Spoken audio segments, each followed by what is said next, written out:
It is hot today. Oh man, I want to look it up. I want to see what the temperature is, because it feels horrible. And I know it seems more horrible because it's been nice weather lately, but it feels really bad. 82, which isn't terrible. What's the humidity? How do I find that out? I don't know, probably 100% humidity. I'm like drenched already, and I've been out here for like, I don't know, 15 minutes. Okay, so today we're gonna be working on the Z. We're gonna try to get this suspension dialed before the event. The event is this weekend. I just kind of last minute decided I wanted to drive it because I've got a bunch of used tires to burn off before I come out new tires for the 3-day event that's coming up. So I figured why not, and I really want to drive, so I've got some stuff to improve the car. Got some ISR, trying to set it down so roughly. ISR suspension arms. We can only put 2 out of the 3 on because we have a set. I'll show you why we can't put the third one on, but I also have some BC Racing 16K springs. I picked these up from work today. The spring that's in the front right now is like super soft. I think it's like a 8 or 9, which is really soft without the sway bar and with the longer lower control arms, and we'll get on into all that later. But hopefully these will help because I have a lot of body roll in the front. We got tires to mount. We got a lot to do, so we're gonna get to it. We're gonna talk about suspension stuff today and alignments and all that stuff. So if you're interested in that, this might be a good video for you.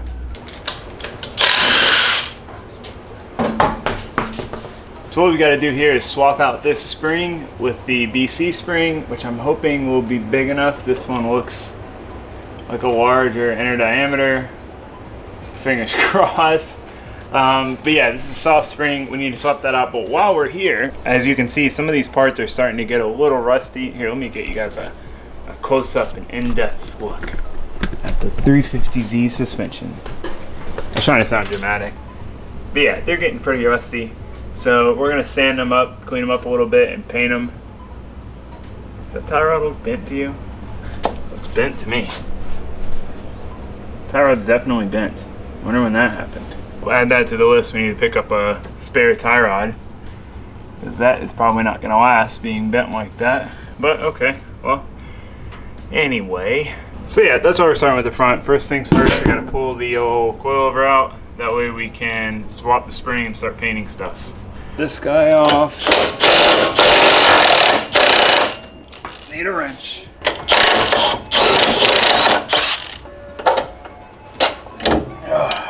Alright, the top bolt's off and then we can pull this out. Ice cream truck's coming. Who wants ice cream? So creeper.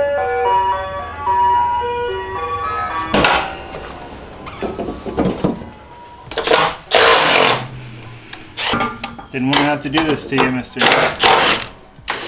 But you aren't cooperating. I don't like this whole, like, I mean, it's cool that there's a strut bar, but having to get to the nut underneath. This is one of those situations where you don't want to do the added steps, but then, like, if you do, it's just gonna make your life easier. Might as well just go ahead and pop it off the other side. I'll just pop this guy off entirely. Move it out of the way. Now we can use the giant extension. 12mm socket. Grab. Down they go. Sorry for the weird angles. It's kind of tough with the sun beaming in. Oh, they got another thing to take off right down here. Let's see if that's also 12. Brake line, brake hose. Yep. Should have remembered that one. Okay, so what you have to do sometimes is get the studs back up in the top to get you enough room to pull the fork over. Not too bad. Coilover is out. Okay, ow! Ow! Just hit my head. Okay, before we get started, one, I need to try to get this sway bar end link out. I don't know why it's still in here, there's no sway bar. I realign that offset rack spacer. So what that does, well, tie rod spacer, is it moves the tie rod forward, so when you get to a lot of angle, you don't over center, which over centering is where the tie rod is like past, it's at like pivot point essentially, and that can cause like binding issues and stuff. The wheel kind of like want to lock at once it gets past that point, weird stuff like that. But they come loose all the time. They put a lot of stress on your steering rack. So really, I need to relocate my rack forward. So I need to work on that soon. But for now, it is what it is. But we do have to replace this. But anyway, I'm tangenting. We're gonna paint this stuff. I can't decide.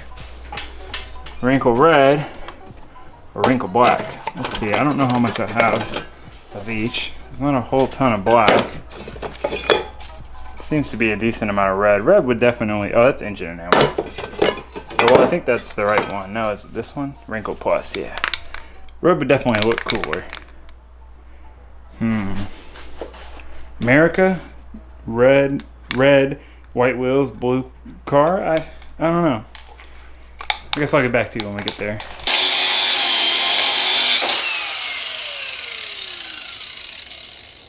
Well, we couldn't unbolt it because the bolt was sheared off. I didn't feel like messing with it, so we just cut it out of the way. Grinders solve problems. Remember that. Alright, we've got some sweet rag provisions for the threads so we don't paint the threads. We've got this package thing so I can like cover stuff up. And we're just gonna go to town in here. Make the angle kit look pretty again. Hashtag make it great again. Hashtag don't get paint on my lens. Hashtag you can't see anything because the sun's so bright outside. Hashtag this is my life. Hashtag I guess I'll turn the wheel the other way.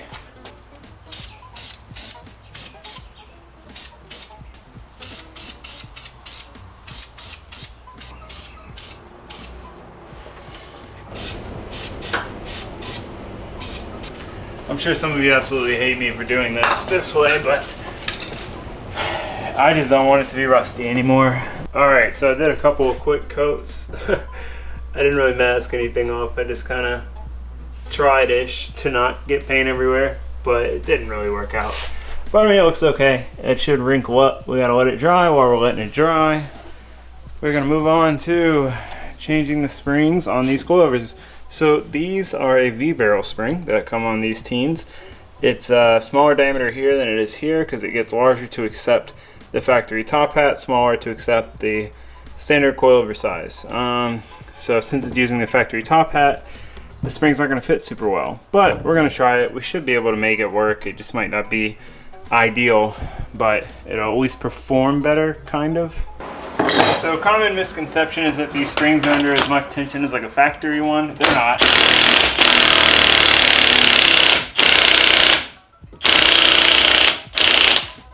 This one's scaring me a little bit. Now, of course. So the nuts just, essentially I'm just spinning the shock shaft instead of loosening anything. There we go. Dude, these Knipex Cobras are amazing.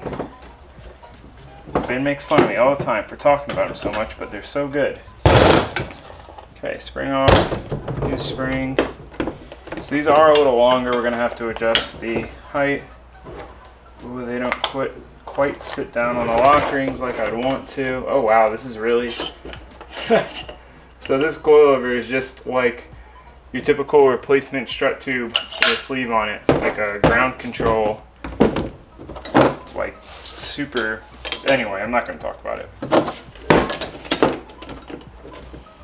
These are getting replaced, by the way, these teens. The only reason I'm doing this right now is because I want to have better spring rates for the drift event, which the reason I'm changing spring rate is because the car doesn't have a front sway bar.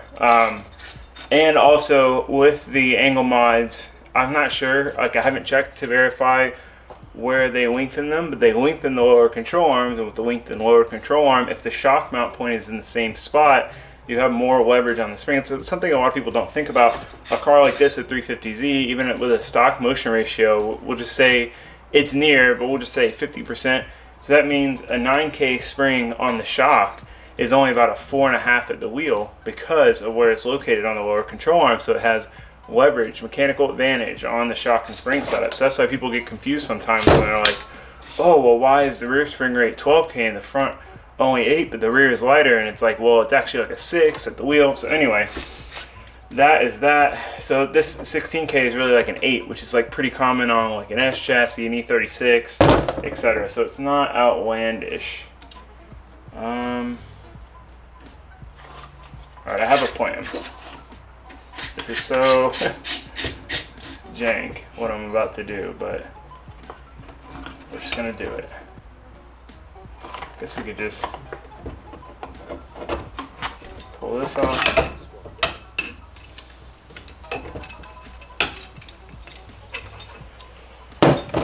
Is that too small now? Oh no, that's like perfect. So we're just gonna flip it. That'll put our smaller lock ring on the bottom. I guess we don't really need this thing, but we'll try to keep it on there. And then the spring will locate a little better. Oh man, is it better the other way?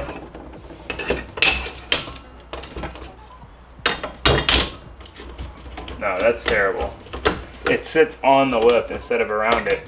Because our springs are 62 ID, I'd be willing to bet that's a 65. So we're just gonna flip this. Should work just fine. Oh, I got it. Haha! I just like set it down and twisted it into place. So we got the top plate to go on the spring. The spring is located, I wouldn't say well, but it's located. Beautiful. Just gonna put the top nut back on, tighten it up. If I can ever get it to start threading. Any day now, alright.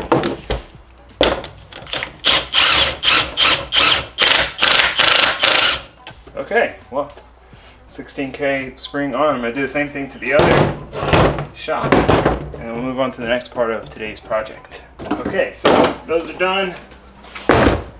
Alright, so we have suspension arms at Juku. Shout out to Wes at Juku, like for years and years. I mean, I've known him for years and years, but for years and years, every time I buy parts from them, he like brings them home with him and then meets up with me so I can get them quickly, and I don't have to wait for shipping. Not that shipping would take that long, but it's a good excuse to see my buddy Wes. He's a nice guy. So let me just show you, like I was looking at these and I was thinking, man, these are really beefy. Like these are a little beefier than I thought they would be. And I was worried about that. I was like, I want to get like the beefiest ones possible, right? This is what was on the car. Okay, well, do you see the difference there? There's a little bit of a difference. These are tiny in comparison. And these, like, I wouldn't be bashing them. Yeah, I lost that. I found them. I wouldn't be bashing them if it was just because I hit the wall. Like, obviously, if you crash into a wall, you're probably going to break stuff. Even though I did barely tap it with my wheel, I still would expect something to bend. But that same brand, Tyler, the kid who owned this car before me, told me that he has those as traction rods, which is what this is, and camber arms. And the traction rods, one of them broke on his way to the track, just driving down the street. So, and the same thing happened to Nick Witt, who has the same ones. So those are trash. These are not that much more expensive. So these are worth buying, in my opinion. So we're gonna install these. We also have like the. Yeah, I'll show you. I'll meet you back there. Ah, no. I want to make a video about tires, like how to find used tires, how to, like free tires, new tires, buying new tires, which ones makes the most sense, like that kind of stuff. Let me know if you guys would be interested in that. I feel like it might be helpful to some of you. I don't know. These still got some meat on them, thankfully. Okay, so what we're not changing right now is this. The new coilers I'm getting, so you can see the spring is here, separate spring and shock. The shock is there. So my new BC coilovers are going to be true coilovers, so the spring is going to be on the shock, so we won't have to deal with this spring situation down here. So what that means is we can delete this entire bucket and put another arm here, which will help us get the alignment dialed, because there's just not enough room in the eccentric bolts to get it where it needs to be. So, well, yeah, let me show you how janky these arms are. So here is the traction arm. So as you can see, it's already been re-welded after it broke. So we're gonna pull this out. Oh, I don't remember how to get this out. I feel like this is annoying. I feel like I've done this before and it sucks. Maybe not. Maybe I'll be able to, I don't know, guys. What am I doing? I don't know. So basically it's these two arms. It's this arm here and this arm down here that we're changing, and then we're aligning it. Look at that dual caliper setup. I feel so pro. It's hard to get out. I just stick the wrench on it like this so I can push. And then where you can get it out. Only really on suspension bolts because they're made of a really hard material, so they don't, it's not really easy to damage the threads on these. You can do it, but it's not as easy as like some other bolts that you might encounter in your day-to-day wrenching activities. All right, one down. Get a little kick. Okay.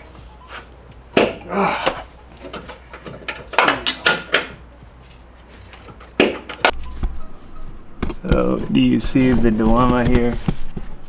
This bolt has to go out and there's just not a lot of room to do so. We will see. It's gotta be, because I don't remember, I've done this before. I don't remember it being that bad. But all these cars and all these suspensions get all mixed up. You forget which is which sometimes. We've done so many suspension installs. Oh, okay. Yeah, not bad at all. Not bad. I think it slides off over here.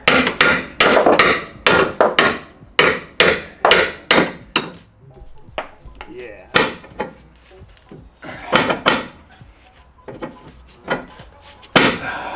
Does it get stuck?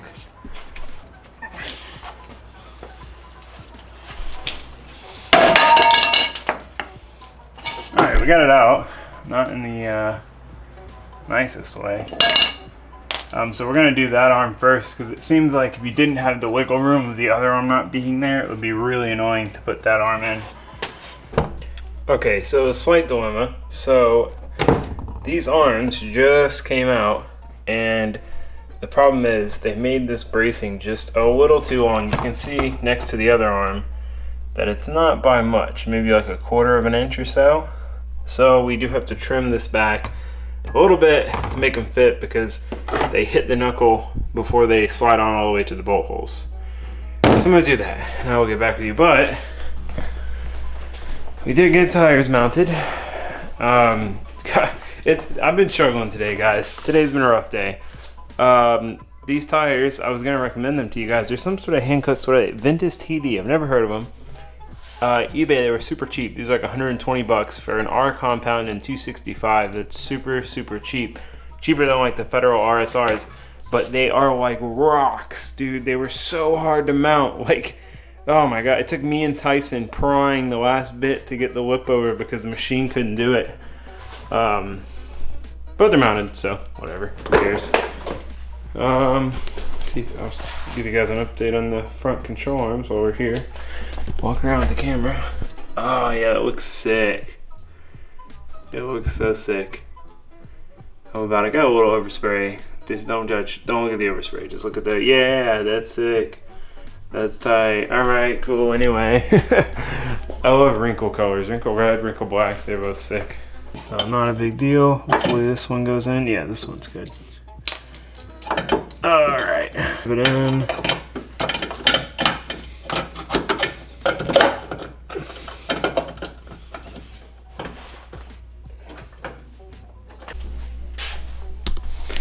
Oh man, the car has been fighting me today, to say the least. It's a freaking understatement. But we got the arms in. I do have to still align it tomorrow, so we're gonna do that tomorrow. But they're in on both sides. We need to get an S14 tie rod for this side. They didn't have them in stock, but I ordered one from O'Reilly's, so we'll be able to replace that one. That's a little bit. And then we'll have a spare too. I ordered 2 of them, and we can put the coilovers back in. We can align it. We can be done, hopefully. Please, please. Quick vent sesh. I wish I would have had the camera recording. I wish you guys would have seen this. So trying to tighten the eccentric bolt for the camber arm, and the wrench slips off and smashes my hand into the camber arm itself, or no, into the traction arm or something. I don't know. Smashed my hand, and I'm like, oh man, it must have slipped off. And I'm like, I'm good, I'm not gonna be frustrated. Like, this is fine, this is fine. So then I go to do it again, and I'm watching to make sure it doesn't like tweak or slip off.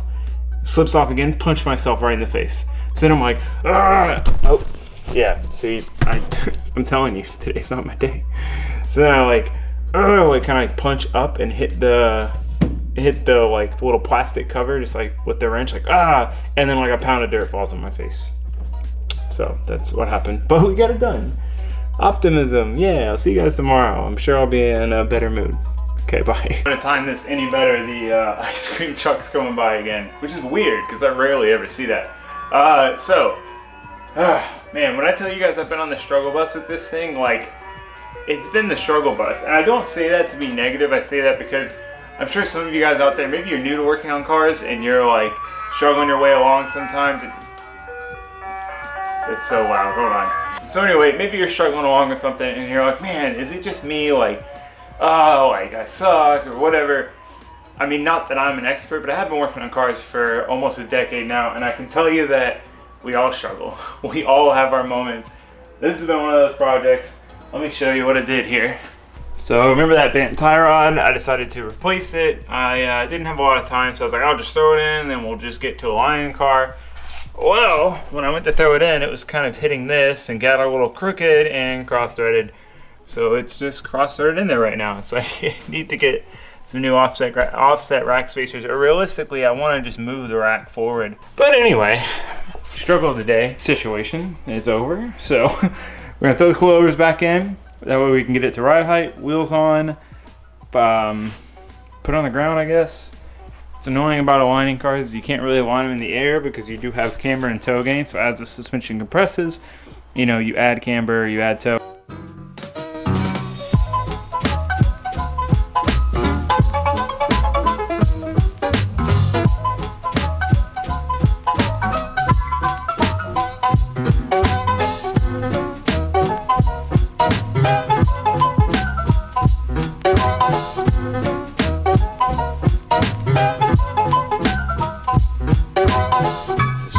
Guy.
Okay, so what we have here is a setup from Quick Trick Alignments. This is their, oh man, lightweight setup or something like that. Track, portable. I don't know, it folds up into like a nice carrying case, so I take it to the track with me. But we're gonna go over kind of like my general alignment that just kind of like across the board I set up every car with when I start drifting it, like if it's a new chassis. And then I sometimes make changes from this, but it's a good baseline for a drift car in my opinion. And there were definitely arguing points, and I'm not the know-all, be-all, but I'm just telling you what works for me. So what works for me is about an 1/8 inch toe out in the front, 1/8 to 1/4. 1/4 is kind of on the aggressive side, but I like a little bit of toe out in the front. From my experience, it helps a little bit with like turn in and stuff, getting the car to flick out and be a little more responsive on the steering. I drive a lot with the steering wheel, so to me that's like super important. Also, camber is going to vary based on car. Like a McPherson setup, you're going to need a little more camber than you will with like a double A-arm setup, because you won't have as much change through the sweep sometimes. It can vary. With this car, I'm probably honestly not going to mess with the camber or caster today, but caster is a very important one. Caster is what's going to pretty much determine your self-steer. So with caster, you generally want minimum of like 5-6, and you don't really want to go past like 8-9. I think at that point you start getting into issues where you're going to start like rubbing the inner fender wells and might have adverse effects. Below 5, definitely below 5, you're going to run into issues where the car is not going to want to self-steer well, which is really crucial for drifting. I hear people all the time say, oh, my car doesn't self-steer. You know, you have to steer it by hand. It doesn't self-steer. Every car I've ever driven has self-steered. So, I mean, they all do for the most part. Running a good bit of caster is nice. We're gonna probably deal with caster another day, but I don't really know. I might get to it tonight. I don't know. We'll see. But toe is definitely crucial. Toe will eat your tires. A lot of people think it's camber wear that eats tires. When you get that part on like the inside of the tire, I know this is the outside, but for representation, where it just like wears down to the cords right here and you still got meat, that's toe.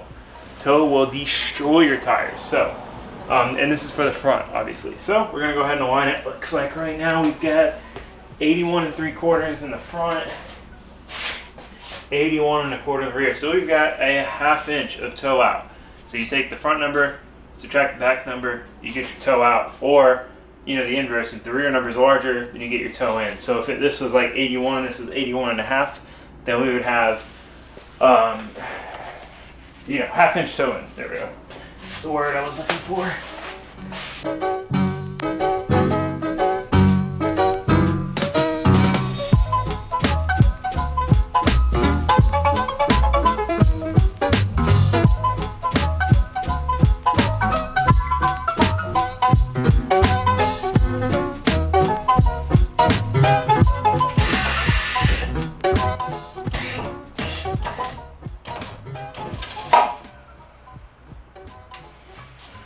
Sick, we got a little bit of ride height out of it, which is what I wanted.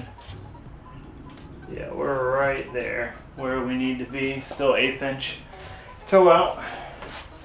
I'm really happy about this because the car was slammed before, and I know slammed is hot boy and sick, but it was rubbing the fenders and whatnot, and I hate that.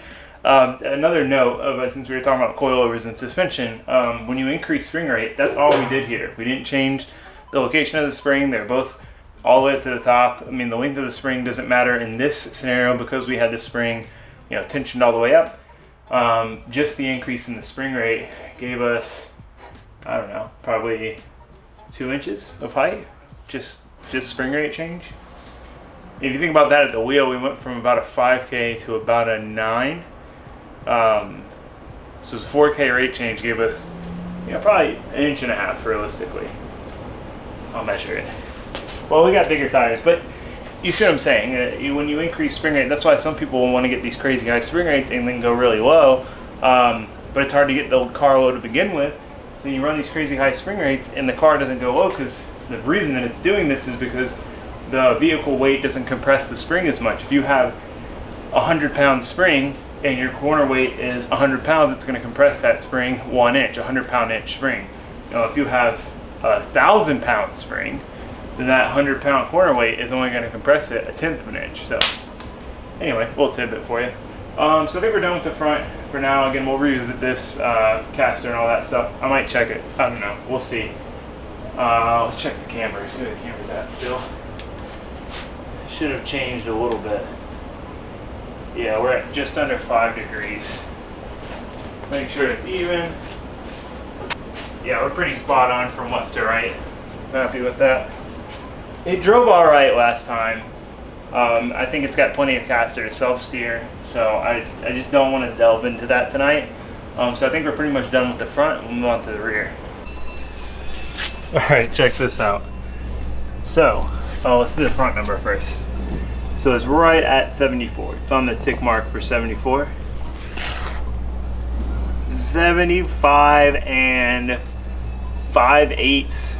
Oh my Lord.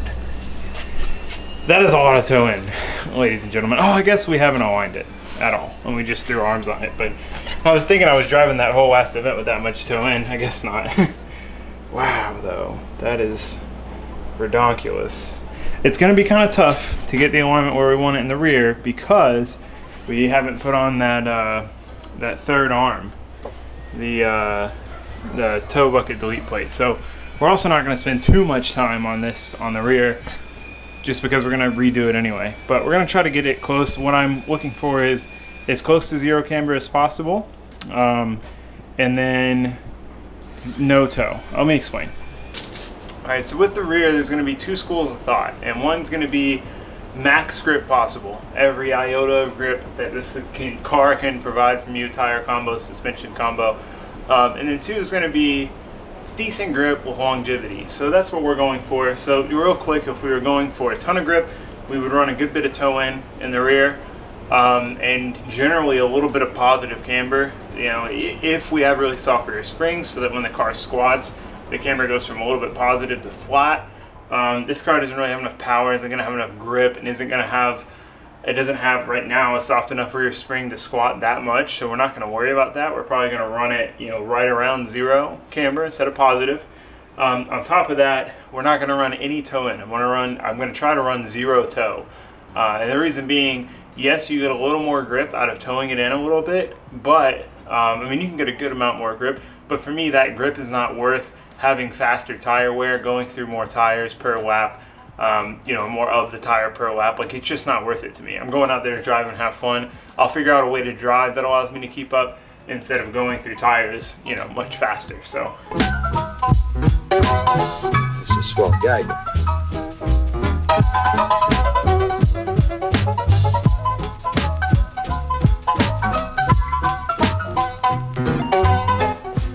Alright, so as you probably saw in the time lapse, it's a lot of like move this, move that, move this, move that. This messes up that, so then you got to change this. But when you change this, then it messes up that. So I think the easiest way on this car to do it would definitely be to kind of get the camber where you want it first, and then adjust the toe. Again, we'll be realigning it anyway, so I wanted to get it close. It's like almost dead on no toe, and should be right around zero camber. It's hard to tell because I got to set it back down, but based on the adjustments I did, this one was like pretty much right there, and then that one was like a degree off, so we added a little bit of camber on that side, so we should be pretty close to where we need to be. Got like half a degree negative over here, zero on the other side, 0.4. I can live with that for now. I can live with that. I'll let that ride. Because again, we're going to be realigning this in like a week, so. Okay, well, that ends the alignment portion of today's video.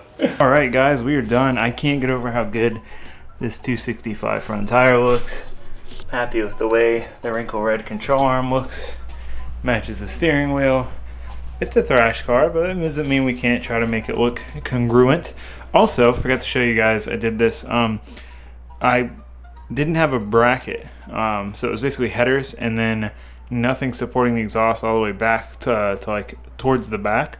And I found a bracket in the back of the car. I was like, that looks like an exhaust bracket, and I put it in, and it bolts to, there's like a little flange on each of the test pipes, so it bolts to the trans and then the test pipes and holds it up. So happy about that. Make sure I don't like crack anything with flexing from it not having enough support. So that's good. I think between the stiffer front springs and the new tires, this is going to be a much better car to drive tomorrow. I'm hoping so at least, because before, you know, we had crappy 235 tires, and we had super soft spring rates, and we got no sway bar. So now we got appropriate spring rates for no sway bar, and we got big grippy front tires, which is what I'm used to, what I like. We got the rear line, so hopefully we do good on tire wear. That's the main goal with making sure this is aligned properly. So yeah, I'm pretty happy with the end result. I'm excited to put the other arms on. I'm excited to put the BC coilovers on. I expect them out a little crazy, like went really long in the shock strokes, kind of experimenting with spring rates. So I'll let you guys know how it goes, and we'll be able to, like, I don't know, I'll set it up where you guys can order that spec if it's good. You know, might need to make revisions. I always try to go a little wild with my kits just because, like, I work there and I spec these out day in and day out. So I try to kind of push the envelope, but I'm excited for that for sure. I think on the agenda eventually, once the Miata is done, will be to make the Z pretty, especially if I do sell a vet, so I can like daily it a little bit, at least like have it as like a street car. I mean, which it can be now, but make it a little more comfortable. I don't know, we'll see. Who knows what's in store for anything. You guys know how indecisive I am. So yeah, so that's pretty much it. I'm really stoked to drive it tomorrow now that we got all those issues sorted out. It should be a lot of fun. Hopefully we can really run some doors. So see you guys then. Goodbye.